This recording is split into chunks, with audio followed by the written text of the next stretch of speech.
Ladies and gentlemen, hello. Oh.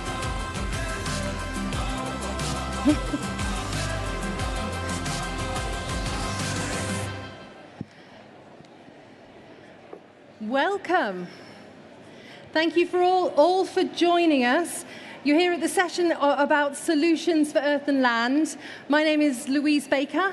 I'm the Managing Director of the Global Mechanism at UNCCD. And we try to help the countries and the stakeholders really move their agenda forward, so turning their visions into things that work on the ground. And to do that, we really need strategic alliances. Can't do it, nobody can do it alone, not at a country, not NGOs, not the private sector. It's really a collective effort. I like to start my interventions with a quote. And one of my favorite people to quote is Abraham Lincoln. And he actually said, the best way to predict the future is to create it. The best way to predict the future is to create it. So we're about creating the future that we want today. And we predict that it isn't as bad as we thought it was if we build the strategic alliances that we need. According to UNCCD, though, there is quite a mountain to climb.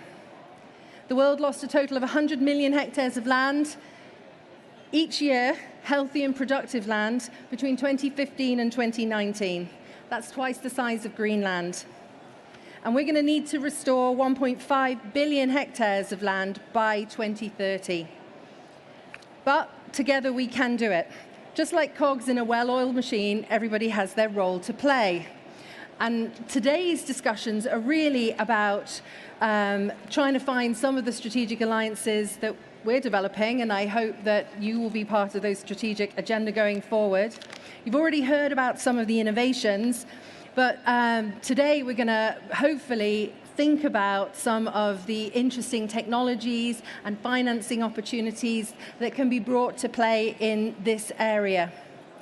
I'm delighted to have this conversation in the context of the private sector, leveraging technology and fostering international collaboration to restore the land, the vital ecosystem on Earth.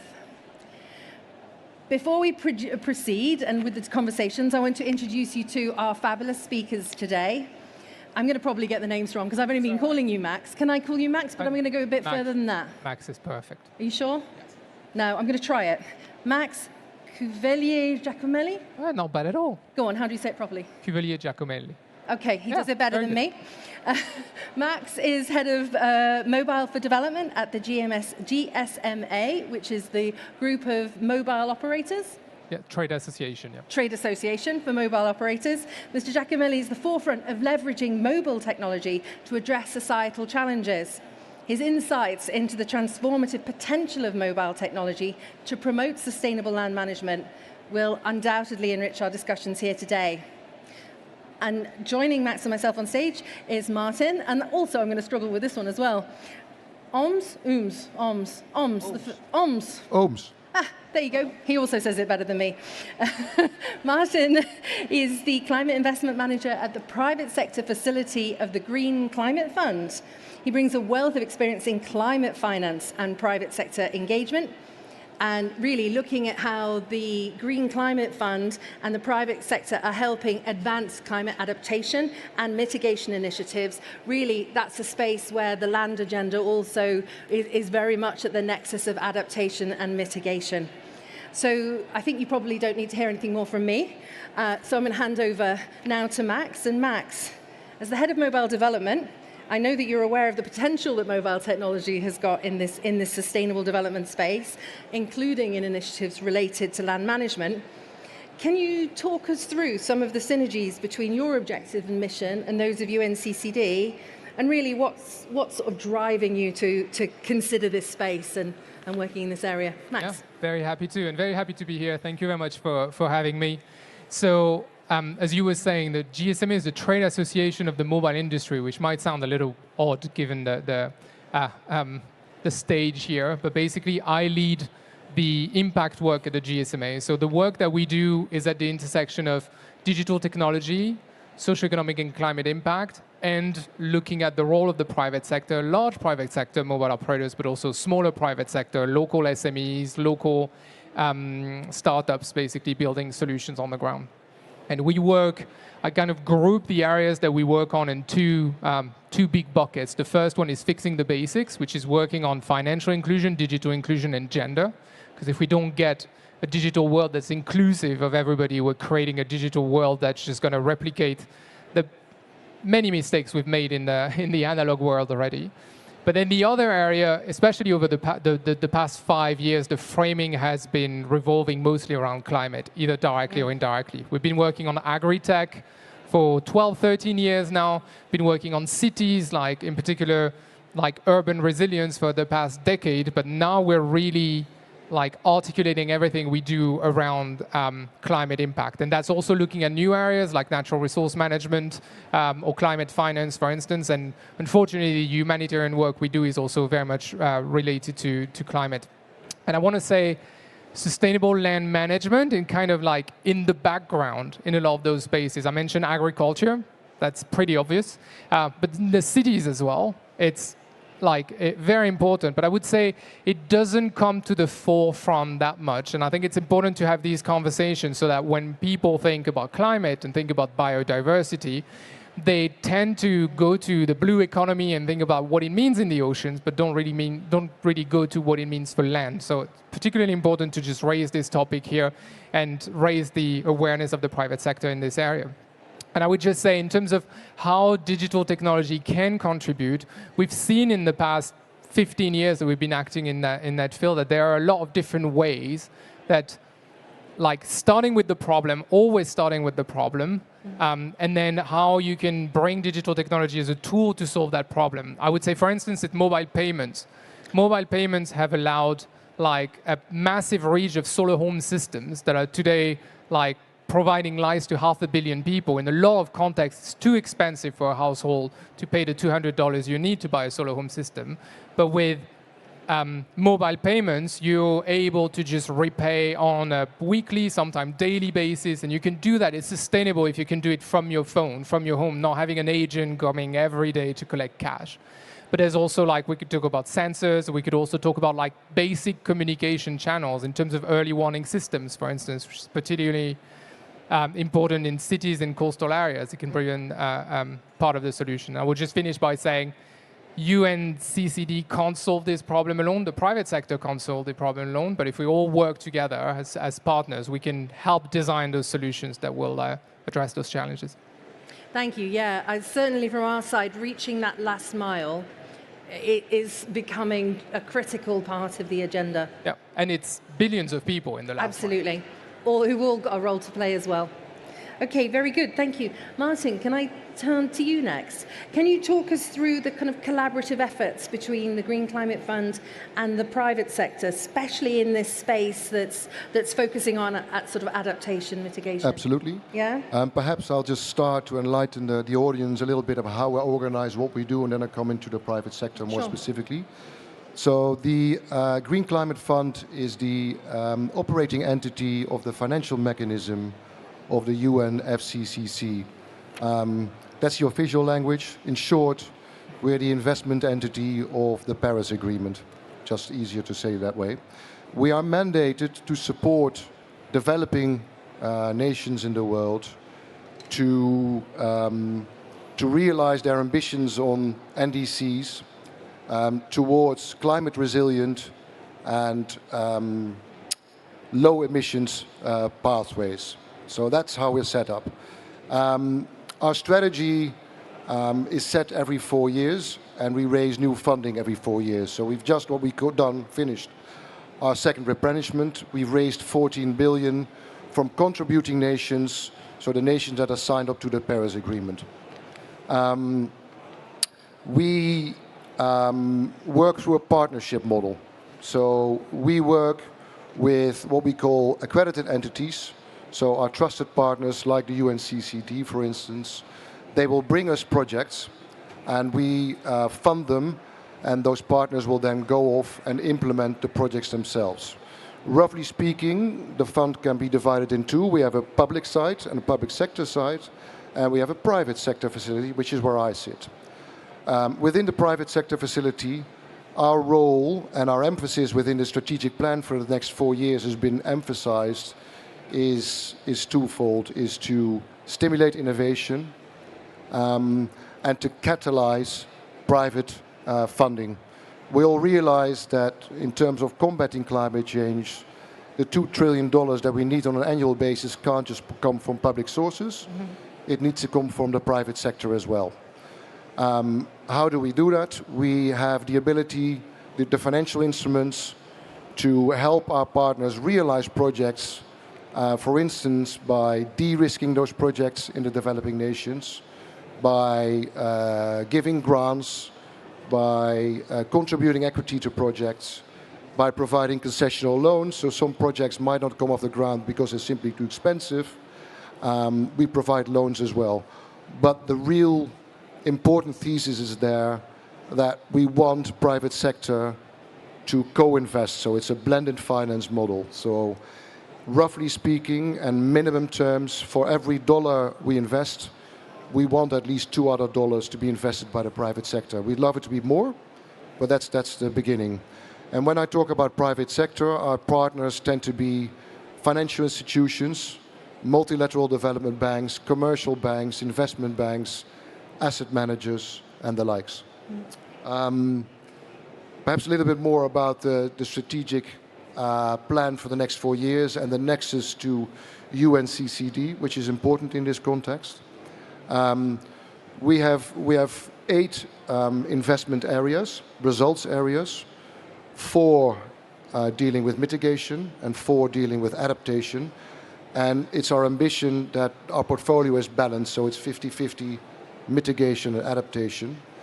And touching upon dealing with land, within mitigation, we have a specific focus on investing in forest and land use.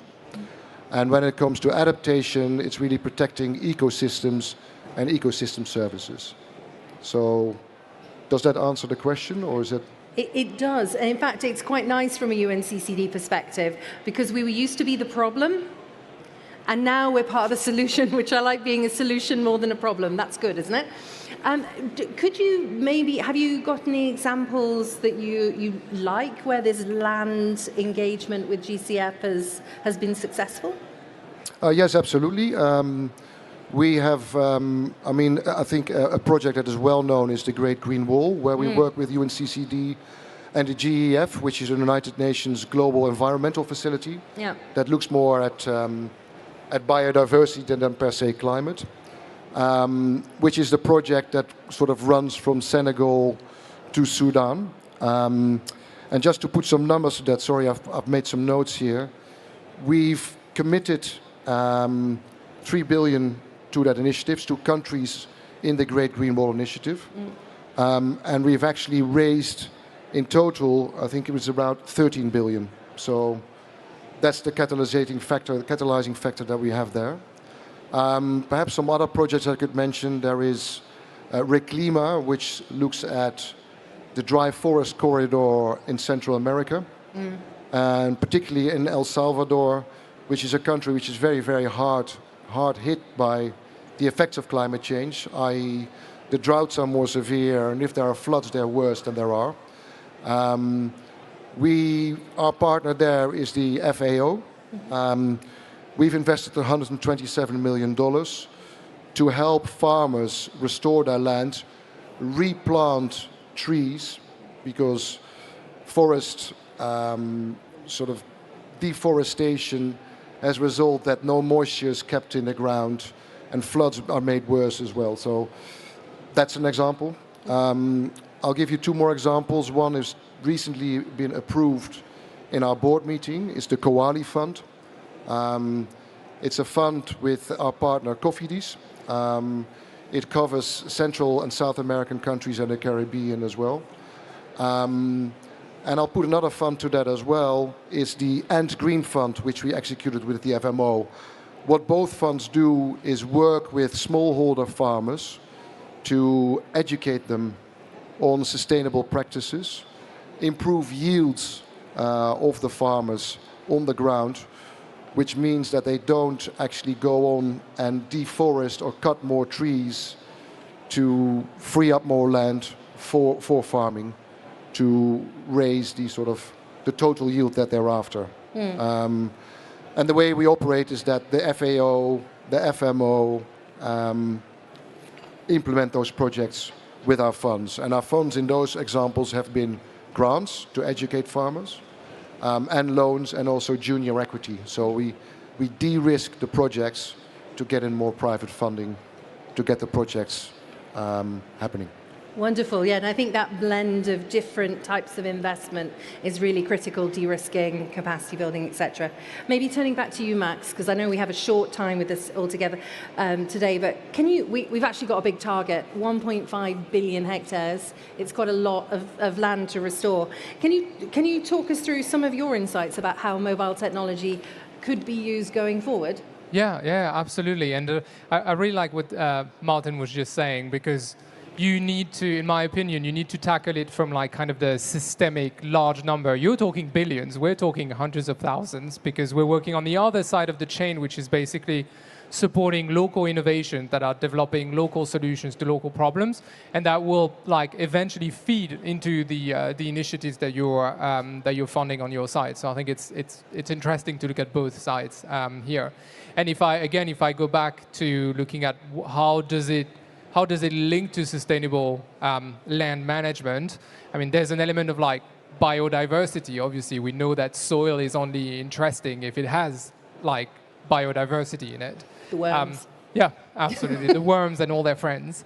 But also, like, if you look at cities, if you look at like waste and water management, a lot of people just think like bad waste or bad water management in a city will only be detrimental to the water supply. But that's not true, because it just, once it spoiled the soil, like that creates an issue for everybody. And it's true in cities, and it's true in rural areas as well. And looking at rural areas, obviously, like bad management of the land, use of pesticides, or rather the wrong type of pesticides and so on, creates long-term damage to the soil.